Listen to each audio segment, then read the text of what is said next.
Then there were two. Two candidates remain in the race for Shreveport mayor. Incumbent Mayor Ali Tyler, looking to continue for another 4 years, and Adrian Perkins, the political newcomer. Perkins is hoping to usher in what he calls a new era for Shreveport, while Tyler says she wants to finish what she started. Only one will be elected mayor, a decision to be made by Shreveport's best resource, its people.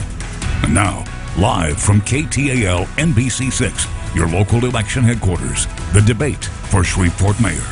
Here are Jackie and Dan Jovic. Good evening and thank you for joining us tonight. Welcome to the Shreveport Mayoral debate. Tonight we'll hear from the two candidates who want to lead Shreveport over the next 4 years. Incumbent Mayor Ali Tyler and Adrian Perkins. Now both will be asked a number of questions which touch on a series of topics including crime, economic development, infrastructure, as well as leadership. We want to address the rules of the debate here this evening. Both Mayor Tyler and Mr. Perkins were given copies of those rules well ahead of the debate. Neither candidate had access to the questions beforehand. Each candidate will have up to 1 minute to respond to the questions. If a candidate mentions another candidate by name, that person will have 45 seconds to respond. Now, neither candidate will have an opening statement this evening, but both will have closing statements. Earlier today, we used a lottery system to determine which candidate gets the first debate question, and Mayor, that question goes your way this evening. The first question, Police Chief Alan Crump has taken medical leave. Now, you've said in interviews you began to lose confidence in him over the past year. Had he not taken leave, would he still be chief, or would you have removed him from the position, and why? Well, you know, we were having conversations about actually the public was losing confidence in Chief Crump, and I knew with that we needed to look at doing something and going in a different direction. However, we had not gotten to the point where we were talking about him actually stepping down. As you know, he's a civil service employee. And so, you know, you can't just outright fire a civil service employee. You have to have strong charges to do that. But, you know, the public, you know, said to me that, you know, we don't have confidence in him anymore. And so we've been struggling. But, you know, I think he's done a great job as an individual. During the time that we had a lot of citizens and police clashes across our country. You know, I can cite Baton Rouge, Dallas, Baltimore, Florida. I needed someone who could keep our city calm. And I think he did that. And would you have moved him to a different position, though? That would have been his choice. He would need to tell me. And he didn't have to do that. You know, we needed to have that conversation, but we had not gotten to that point yet. All right. Thank you very much. Now, you've been very vocal about calling for new leadership in the police department. Yes. Now that Mr. Crump has taken medical leave and no longer heads the department, does this address the policing issue in the city, the biggest issue? Yes, I've been very vocal on saying that leadership is very important to me and important to our police officers so that they can operate effectively, and I don't think that right now we have a full-term solution. We have a substitute police chief, and we need an actual police chief. We're paying 2 police chief salaries right now, while the average salary of Shreveport is below $40,000. So we need to be decisive in our decision-making and assign an actual police chief. I guess an analogy would be like a classroom. A substitute teacher can come in and execute a plan, but it's still that teacher's classroom. So we need to choose new leadership very decisively for our police department. Okay, thank you. Well, Mayor Tyler, crime at the forefront of many people's minds. Substitute Chief Ben Raymond said this morning, city's seen 54 homicides this year, 8 justifiable. When you hear there's been another shooting overnight, you wake up, you hear there's a murder, what is your immediate reaction? Who do you call first? What do you do?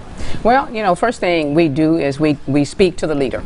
And of course, since Chief Raymond has been aboard, and he is called a substitute police chief, but he is the police chief, and I want people to know that. And so there's no doubt in my mind that he is the leader of our police department. And here again, we talk, and you know, he doesn't share with me the investigation part of it, because that is not something that the mayor gets involved in. You know, there are areas where only the investigators are allowed to really discuss when a case is under investigation, so that you don't compromise anything. But we talk and we try to make sure that we can look to see what needs to happen with the family, you know, how we can assist them. And also we aggressively go after trying to pull the offender off the street. And so in this last homicide over the past 2 weeks, we had one. We were able to capture that person immediately. And of course, it was a youngster, it was a youth. And so that's how it goes. And then once the investigation is completed, then we tell our publics what's going on. Mayor, thank you very much for that. Well, moving on, Mr. Perkins, you've talked about developing a more tailored police department, policing methods as well. What specifically would you like to see done, and then how ultimately would you pay for it? Yeah, well, I'd just like to go back to the point about our substitute chief being our chief. I think the citizens have a question on why it's taken up to this point after November 6th, when it seems like your political candidacy is on the line, but meanwhile our city's citizens, we had 56 homicides last year, 54 counting today. Why, when our citizens' lives were on the line, why did that decision wasn't made earlier if we had so much faith in Chief Raymond? So again, leadership is just very important to make sure that the citizens feel safe in our city. Well, we will give the mayor an opportunity to respond to that right now, but we're going to come back to the question of tailored policing methods and the specifics of it. Mayor, why the time frame? Okay, now, let me just say this. Over the past year, we have the data to show, FBI statistics show that crime was decreasing in Shreveport. And of course, here again, experience will tell you that when you have a civil service employee, you can't just fire that person. You have to work with that person, work through the issues, and of course Chief Crump was constantly doing what he needed to do with other law enforcement agencies to bring and to curb the crime, and he did just that. Crime is down, even though one homicide or one crime is one too many, but the data is there to show that the crime was being curbed. Man, thank you very much for that. The percentages do indicate that the crime is down in terms of violent crimes. Come back to specifics here, Mr. Perkins. Here, specifically your tailored policing methods. What do you want to see done? So we want to get to the actual feelings of the citizens, right? Every day that I'm out in Shreveport, somebody is telling me they do not feel safe. And the way to do that is actually, you talked about us catching someone a couple days ago with a homicide, but over 20 homicides remain unsolved this year of the 54 that was committed. So we have murderers walking amongst us every single day, and that attributes to the feeling of citizens. And the way that we have to do that is changing the ratio of police officers right now. I did a ride along with the Shreveport Police Department a couple weeks ago. It was 128 officers on our street. I looked at the patrol schedule, 128 out of the over 500 officers that our taxpayers are paying for, and that is the way that we have to get at it. Leadership, making sure that ratio of patrolmen is actually on the streets, and actually getting our police officers into our communities to pursue community-oriented policing methods. All right, thank you. Now, he did address you again, so if you want to respond for 45 seconds, I would like to respond. Then we'll get to the next question. You know, experience will tell you that even though there may be 128 on one shift, when you rode along, we have many others who are out there working in different capacities. All of them are not patrol officers. Many of them are investigators, and they're doing what they need to do in the communities investigating. We have a lot of community liaison officers that are out there that are not the regular patrolmen. So we have people that are out there on the street and in the community doing what they're supposed to do, assigned to what duties they have to keep our citizens safe. And of course, I do understand, because I live here and I've been here all of my life, and you know, I'm vested here. I own, and my family is here. And so when people don't feel safe, then we want to make sure that we can resolve that, and we are addressing it. To the next question, Mayor. Yes. Okay. Now, today, the Shreveport Firefighters Association endorsed you, so it's a big endorsement. Congratulations on that. Thank you. But the Shreveport Police Officers Association endorsed Mr. Perkins. So how do you think this would impact your ability to lead if reelected? Well, let me tell you, we have aggressively worked with both organizations, and we've provided both organizations with what the resources that they said that they needed. Our police officers said they needed a raise. They got the biggest raise they've had in 15 years. They said they need more officers. We've hired 140 additional officers. They said that they needed police cars. We've gone out and bought more than 112 new police cars. They said they needed cameras for the cars. we've done that. So whatever they ask for in terms of tools and resources, we've done just that. And the same for our first responders that are our Shreveport Fire Department. So, you know, going forward, we'll continue to work with both organizations. We care deeply about our first responders. We know that they're the people who put their lives on the line every day for us. So we'll continue to work hard with them to make sure that they have the necessary tools to do their jobs. All right, thank you. Yes. Mr. Perkins, Shreveport recently has seen a series of high-profile crimes, as you mentioned, involving teens. One pertaining to a 13-year-old accused of murder. Now, if elected, how do you plan on addressing the issue of youth violence at its core? Yeah, well, it has to be a comprehensive approach to how we address youth violence. But again, you have to bring in education initiatives. I want to be the first mayor to actually have an education liaison tied to, you know, the school board K through 12 and tied to our academic institutions to give our youth good opportunities to pursue careers rather than resulting in life to crime. Pursue mental health initiatives as well, along with effective policing, making sure that we get towards the feeling of Shreveporters that don't feel safe. And when you have high-profile crimes like that, we have to get after it immediately, and not just those, but all the other ones. Remember, there was 53 other homicides this year, not just that 13-year-old that killed the Domino's Pizza Man. You have to get after all of them to put the feeling in the community that we're safe. Thank you. Well, Mayor, it is a question of pertinence, so the same question goes your way. If you, in fact, are reelected, how do you address this issue of the youth violence in our community at its core? Okay, so let me tell you, we're already doing that, and coming from education, I've had the opportunity, of course, to work with young people most of my career, either as classroom teacher or as the superintendent of schools. We work directly with our school system. We work with organizations that oversee and work and mentor young people, put them into leadership programs, and we're going to do more of that. We're trying to now organize more neighborhood associations, particularly in the urban areas. And what we've discovered over the past 4 years is that many of our urban areas don't have neighborhood associations. When we can put those in place, then we can connect families with the young people.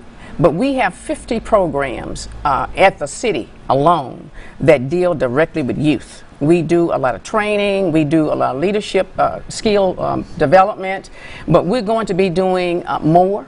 We know how to do that, we know how to educate, but we're going to have to come together as a community. Mayor, thank you very much for that. Mr. Perkins, we've often heard the need for the public to assist in reporting of the crimes. You've made mention of it tonight as well. Yeah. What is the plan if the community simply does not want to offer its help? Yeah, well, if you look at various models, if the police officers have a good relationship with the community and you put more police officers in the community, you'll create that trust. I mean, every other communities around the country are doing it. Why can't we do it? But if you look at our actual policing, we often are missing that. That's the reason why I've heard today Chief Raymond did an interview where he touted plenty of my platform points on what the police officers are going to start doing.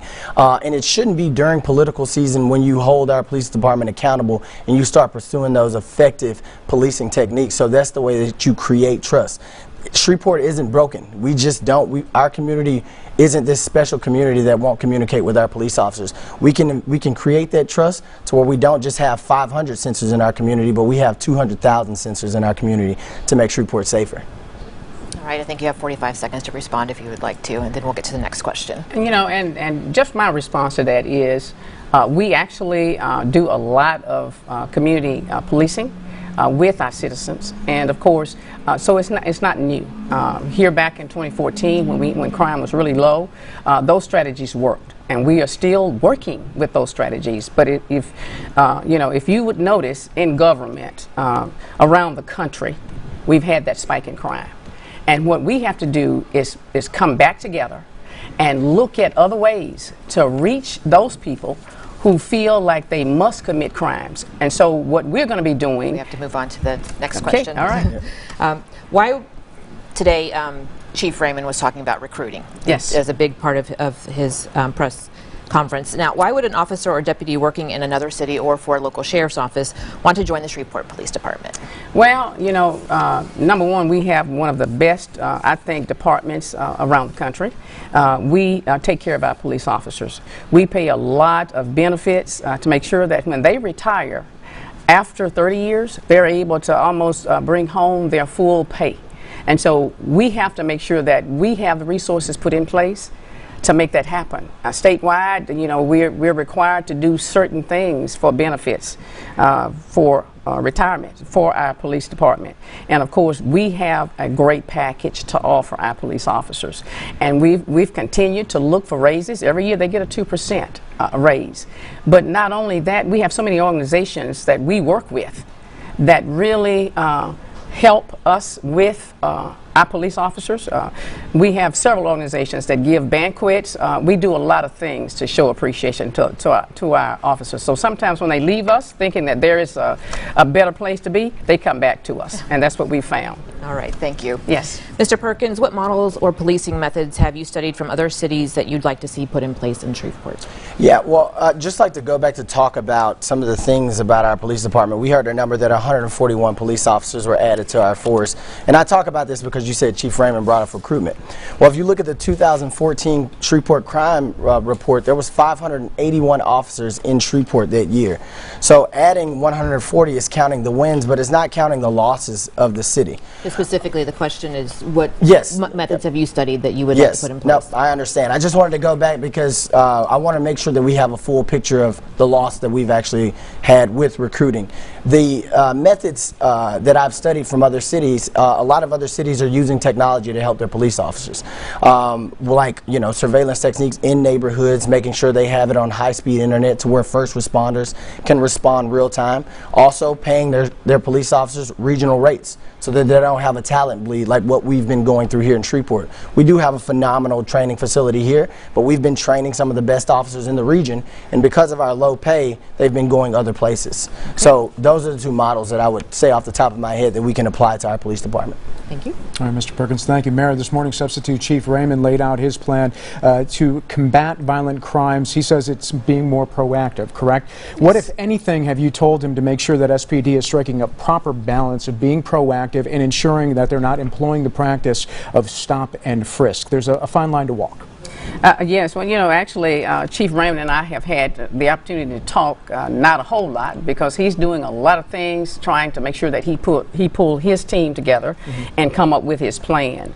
Of course, Chief Raymond is one that has the experience. He's worked in every division in the police department, but he's committed to being out there. I mean, we can use technology all day long, but it cannot replace the human touch. So he advocates making sure that we're out there connecting, interacting with our folks so that they know that they can come to us when there's something going on in their neighborhoods and in their communities. Have you had specific conversations about balance, though, with the police department? Yes, we have.